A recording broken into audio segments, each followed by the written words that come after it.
Hello everyone, so you want to know how to find the perfect square root of any number. Let's take an example of 11. So we will take a is equal to 11 and for this we will need b, because for this the formula that we will be using is a plus b divided by 2 multiplied by square root of b. But from where we will get this b?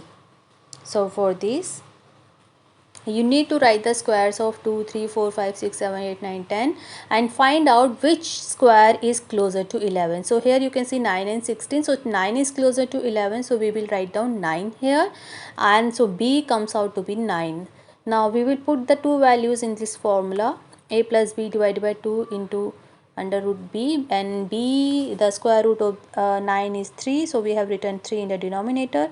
So 11 plus 9 divided by 6, that comes out to be 3.3. So in this way we can find the square root of any number. Thanks for watching.